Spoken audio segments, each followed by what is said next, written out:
Channel देख रहे सारे दर्शकों को मेरे वालों सत श्री अकाल। अज की जी वीडियो है 9वीं क्लास के विद्यार्थियों वास्ते मैं पाने जा रहा, क्योंकि पिछे मैं सिलेबस पाया सी 9वीं क्लास के विद्यार्थियों वास्ते सिलेबस पाया।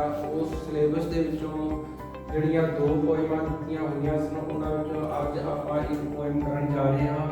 पोएम का नाम है समा। समा कविता जब करन जा रहे हैं, जिसका कवि है भाई वीर सिंह। इसका कवि है आप देखते हाँ भाई वीर सिंह इस पोएम के अंदर, इस कविता के अंदर की गल करते हैं, कि समझा रहे हैं।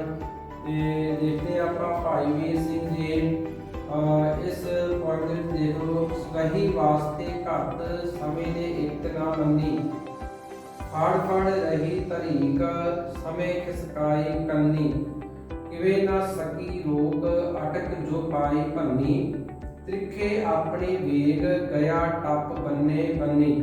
ये पहला काव्य स्टैंजा है और दूजा काव्य स्टैंजा है वो अजे संभाल इस समय नूं कर सफल उड़दा जांदा, ये ठहरन जाच ना जानदा, ये ठहरन जाच ना जानदा, लंघ गया ना मुड़ के आंदा। इस कविता के भाई वीर सिंह जी सारे मनुखों सारी मनुखता इन्हें समझा रहे हैं कि अपना जड़ा प्रेजेंट टाइम है, हथला समा है, प्रेजेंट टाइम जड़ा अपना है, इसनूं सानूं संभाल के रखना चाहिए है। ਅਤੇ इस समय ਦੇ ਵਿੱਚ ਸਾਨੂੰ ਚੰਗੇ ਅਤੇ ਨੇਕ ਕਰਮ ਕਰਨੇ ਚਾਹੀਦੇ ਨੇ। ਭਾਵ ਕਿ ਜਿਹੜਾ ਸਾਡਾ ਇਹ ਸਮਾਂ ਚੱਲ ਰਿਹਾ ਹੈ, ਸਾਨੂੰ ਇਸ ਸਮੇਂ ਨੂੰ ਵੇਸਟ ਨਹੀਂ ਕਰਨਾ ਚਾਹੀਦਾ, ਜ਼ਾਇਆ ਨਹੀਂ ਕਰਨਾ ਚਾਹੀਦਾ। ਵੇਖੋ ਪਹਿਲੇ ਕਾਵਿ ਬੰਦ ਦੇ ਵਿੱਚ ਕੀ ਕਹਿ ਰਹੇ ਨੇ ਭਾਈ ਵੀਰ ਸਿੰਘ। ਭਾਈ ਵੀਰ ਸਿੰਘ ਜੀ ਕਹਿੰਦੇ ਹਨ, ਕੀ ਕਹਿ ਰਹੇ ਨੇ, ਰਹੀ ਵਾਸਤੇ ਘੱਟ ਮੈਂ ਸਮੇਂ ਅੱਗੇ ਅਨੇਕਾਂ ਹੀ ਤਰਲੇ ਪਾਏ, समय ने एक ना मन्नी। पर जिहड़ा समा है, समय ने मेरी एक भी गल नहीं मन्नी अते ओ रुकिया नहीं। भाव कि भाई वीर सिंह जी कह रहे हैं कि मैं समय को रोकने की बहुत कोशिश की है, और कोशिश करने के बावजूद समा फिर भी रुकिया नहीं। मैं उसके अगे वास्ते पाए, भाव कि तरले पाए हैं। दूजी लाइन देखो, फाड़ फड़ रही तरीक समय खिसकाई कन्नी। तो तरीक तो भाव है समय को अपने वाल में खिंचना है। फाड़ फड़ रही तरीक भाई वीर सिंह जी कहते हैं, मैं समय को बार बार फड़न की कोशिश की अते इसनूं अपने वाल खिंचण की भी कोशिश की, पर की होया समय खिसकाई कन्नी। पर ये जिहड़ा समा है, ये अपना जिहड़ा पल्ला मेरे हथों छुड़वा के मेरे हथों चला गया है।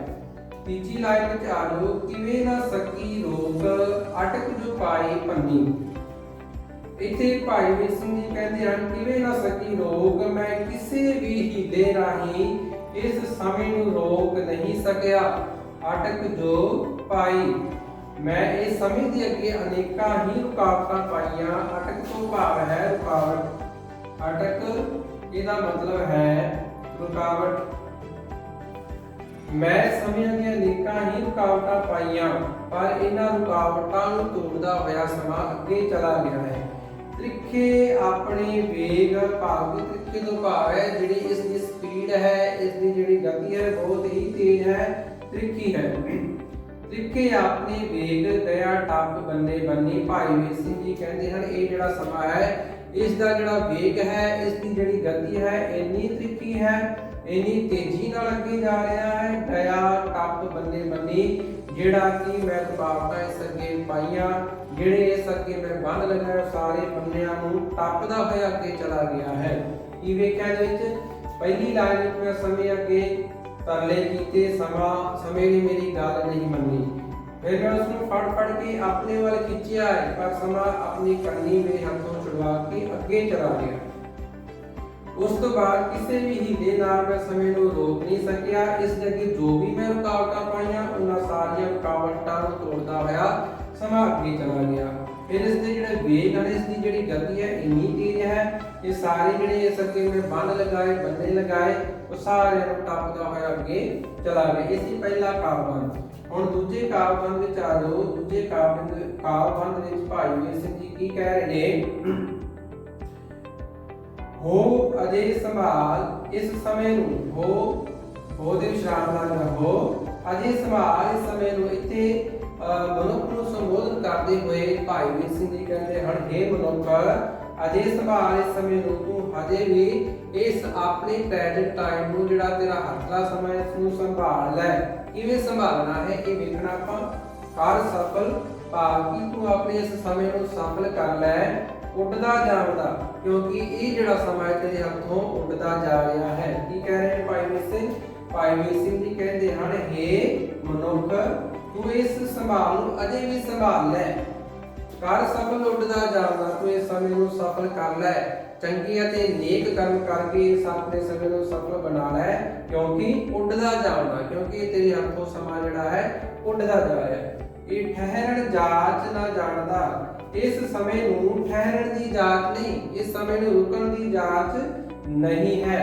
ਲੰਘ ਗਿਆ, ਜੇ ਇੱਕ ਵਾਰੀ ਸਮਾਂ ਤੇਰੇ ਹੱਥੋਂ ਚਲਾ ਗਿਆ ਨਾ ਮੁੜ ਕੇ ਆਉਂਦਾ ਅਤੇ ਇਸ ਸਮੇਂ ਨੇ ਵਾਪਸ ਮੁੜ ਕੇ ਨਹੀਂ ਆਉਣਾ। ਦੁਬਾਰਾ ਵੇਖੋ, ਭਾਈ ਵੀਰ ਸਿੰਘ ਜੀ ਕਹਿੰਦੇ ਨੇ, ਹੇ ਮਨੁੱਖ ਤੂੰ ਅਜੇ ਵੀ ਇਸ ਸਮੇਂ ਨੂੰ ਸੰਭਾਲ ਲੈ, ਇਸ ਸਮੇਂ ਨੂੰ ਸਫਲ ਕਰ ਲੈ, ਨੇਕ ਅਤੇ ਚੰਗੇ ਕਰਮ ਕਰ ਲੈ, ਕਿਉਂਕਿ ਇਹ ਸਮਾਂ ਉੱਡਦਾ ਜਾ ਰਿਹਾ ਹੈ।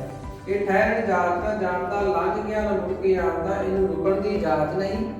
ਲੰਘ ਗਿਆ, ਜੇ ਤੇਰੇ ਹੱਥੋਂ ਇੱਕ ਵਾਰੀ ਇਹ ਸਮਾਂ ਚਲਾ ਗਿਆ, ਇਹਨੇ ਵਾਪਸ ਮੁੜ ਕੇ ਨਹੀਂ ਆਉਣਾ। ਇਸ ਕਾਵ ਮਨ ਵਿੱਚ ਆਪਾਂ ਵੇਖਿਆ ਦੋ ਕਾਵਾਂ ਦਾ ਆਪਾਂ ਕਰ ਲਏ ਨੇ। ਪਹਿਲੇ ਵਿੱਚ ਆਪਾਂ ਤਰਲੇ ਵੀ ਕੀਤੇ, ਇਸ ਨੂੰ ਪੜ੍ਹ ਕੇ ਖਿੱਚਿਆ ਵੀ ਹੈ, ਇਸ ਅੱਗੇ ਅਨੇਕਾਂ ਰੁਕਾਵਟਾਂ ਵੀ ਪਾਈਆਂ ਨੇ। ਇਸ ਦੇ ਵੇਖ ਇੰਨੇ ਤਿੱਖੇ ਹਨ ਕਿ ਇਹਨਾਂ ਸਾਰੀਆਂ ਰੁਕਾਵਟਾਂ ਨੂੰ, ਸਾਰੀਆਂ ਅਵਸਥਾ ਨੂੰ ਭੁੱਲਦਾ ਹੈ, ਸਾਰੇ ਪੱਲੇ ਆਪਣੇ ਛੁਡਾ ਕੇ ਸਮਾਂ ਅੱਗੇ ਚਲਾ ਗਿਆ।